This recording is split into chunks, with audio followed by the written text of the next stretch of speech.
بسم الله الرحمن الرحیم. سبق نمبر 3 د سراجی ولا باب معرفت الفروض و مستحقیها. د دې بیان کې څه کومې حصې په شریعت کې مقرر دي علم میراث کې دی هغه په باره کې ده و مستحقیها او د دې له کوم مستحق خلق دي چو ته دا حصې ملیږي ماغه تخای. الفروض المقدره هغه حصې چې مقرر دي. الفروض منه السهام حصې، المقدره من المعینه معین دي، مقرر دي، محدود دي. فی کتاب الله تعالی قرآن کریم کې ستتون شپږ حصې دي. النصف یو تیل شي نیمه حصه، نصف منه آدا یو شای په منځ نیم کې ماغه تیل شي لکه سړی اندواڼه په منځ نیمه کې نیمه یو پله لوړه شي نیمه بل پله د نیمه ونه راوخلې اندي تیل شي نصف. والربع بله ده څلورمه حصه چوتایي کی شی څلورمه حصه یعنی څلور حصې شای کا ایوا ونه راوخله یوه ټنګړی درې اخپله پوتې دي تیل شي الربع نغان څلور حصې که ایوا ورکې راوخله درې پوتې انده یوه څه در اخستې اندي تیل شي الربع څلورمه حصه. بل د ورپسې والثمنو اتمه حصه آټوه حصه وتیل شي ثمن. دا چې د څه کله ته اوس هندواڼه اته ټنګړۍ وچوئ یوه ټنګړۍ راوخلې وپرېږدئ دا اتمه چې راخسې دي تیل شي ثمن. والثلثانې بله حصه د ثلثان منه دوه ورې درې هندواڼه د درې ټنګړۍ راوچوله هغه نه بیا دوې راوخلې یوه پرېږدئ د دوی دي چې راوخسې دي تیل شي ثلثان. بل د والثلث دریمه حصه درې حصې د وچوله ایوه دونه راوستله دوی د پرېږدوله د کومه ته راوسته دي تیل شي ثلث دریمه حصه. بل د والسدس شپږمه حصه شپږ ټنګړۍ وچوله ایوه یې ونه راوستله پنځه یې پرېږدوله د شپږمې تیل شي والسدس. على التضعیف دغه حصې دي په ډبل کېدلې بنې و تنصیب په نمیدلې بنې.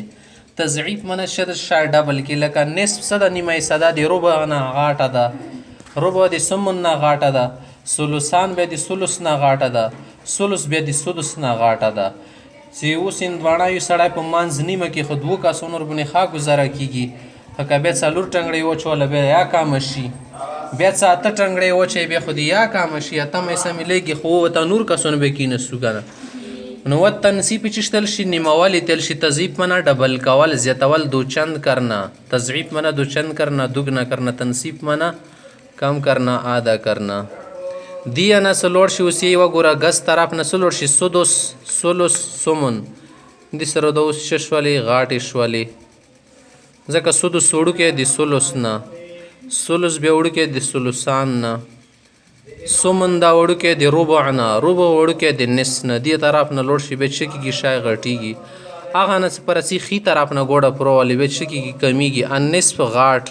ربع هغه نه وړوک ثمن دی هغه نه وړوک، ثلثان بیا د ثلث نه غاټ، ثلث بیا د سدس نه غاټ. ښه دا شپږ حصې شو. اوس و اصحاب هذه السهام او د دغو حصو له کوم کسان دي اصحاب منه کسان 12 نفرا 12 نفر دي،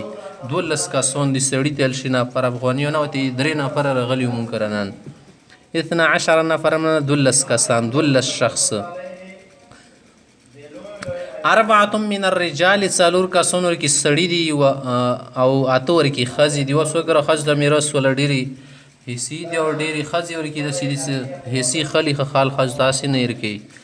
اربعه من الرجال څلور ورکې سړي دي دا چوک چوک دي وهم الاب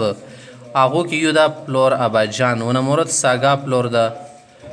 پردی پلور ونه نه مراد. بل د والجد الصحیح صحیح نیکه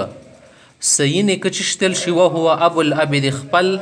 پلور ولکم پلور وي وان علی اگر چې به د هغه پسې د نیکه ولکم پلور وي پوسه څه وان علی منه ورپسې پوسه.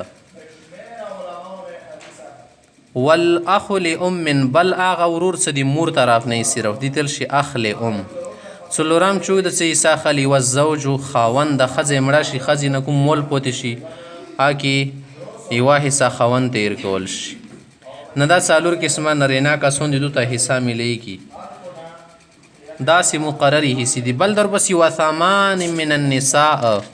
اته قسمه ښځې دي دو ته حصه میلیږي چوک چوک دي وهن هغه دي کسې الزوجة یوه ورکې ښځه د خاوند یوه پوت شولو اوس دغې ښځې ته به نه حصه ورکول شي داسې ونه کوي چې د دې خاوند ولې ورونه لګیا شي وندیاره پرېږدي چې دې ته هېڅ شی نه میلیږي خاوند یې ټوله دنیا ګټلې ماغه وه پټي ماغه و پټای جایداد کامرې وغیره کور یې ماغه و نه ځوان ته یې کړل وندیاره یې وتړوله بقاعده نو اوس ګوره دې ته د وجه ظلم زیاتی ده ښځې ورکې حصه شته ښځې ته به خپله حصه ورکړی شي کومه جوړېږي والبنتو بل ورکې لور ده لور ته حصه میلیږي پلار وفات شو لور یې پاتې شو ورونو ته څنګه میلیږي خو داسې کوم زامن یې دي سړي داسې لور ته به هم میلیږي یا پلار لګیا ده ټول شیان تقسیم کو خپلو زامنو منځ کې لور ته نه ورکړي دا ظلم زیاتی ده ځکه والبنتو لوره حق شته ده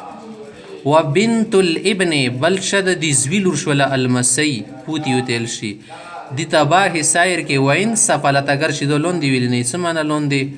اول د لور درجه ده بیا ورپسې شه د المسی د دې زوی طرف نه بیا ورپسې همداسې څه المسي وله کومه لور ده هغه به یې ښه جوړ کړسئ بل د والاخت لاب و ام بل هغه خور د هغه حصه لري څه هغه د پلار مور کې سړي سره شریکه وي داسې خورې ده څه خپله خورې ده یکې و مور پلار نه ده پیدا شوی د مور یې هغې وله بېله نه وه پلار یې نه و نه بېله نو دې ته باید سیر کې بل د والاخت لاب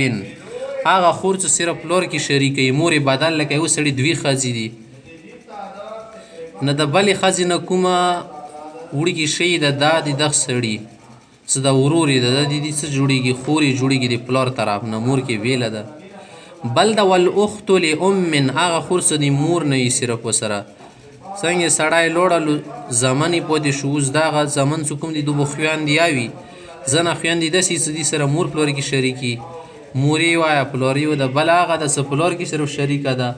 مور یې هغې وله بېله ده بل هغه ده څه مور کې صرف شریکه پلار کې سره نه یې شریکه څنګې بله ښځه وه چې ته نیره کړې وه همه هغې سره یوه وړکې وه هغه خو د بل سړي نه پیدا شوې وه که نه دې پلار نه وه بل د والامو مور ته حصه شته د مور ته به حصه ورکوي والجدة الصحیحة بل شه د صحیح انیا صحیح انیا چې شتیلی شي لکه د دې مور وله کومه انیا شوله دې مور وله کومه مور جوړېږي هغه ته انیول شي ناني او بل والجدة صحیحة نه دا هغه مور ده چې د پلار وله کومه مور ده دا د دې صحیح انیا ده خو منځ کې نیکه نه وي راغله که نیکه منځ کې راشي بیا هغې انیو ته نه شي ورکول والجدة صحیحة چې شتل شي وهي التي دا هغه انیا ده لا يدخل في نسبتها الى المیت څه کله د دغې انیا نسبت مړي ته وکړي د چوک مړ څه شی دي نه ورته میراث میلیږي دې منځ کې را نه شي لا يدخل منه را نه شي داخل نه شي جد فاسد فاسد نیکه فاسد نیکه هم هغه تیل شي څه هغه منځ کې بیا بل شو والا رشته راغلی وي صحیح نیکه نه وي جد صحیح نه وي نو دا 12 قسمه خلک دي ته اصحاب الفروض ایل شي ذوی الفروض نه ایل شي دوی ته به حصه میلویږي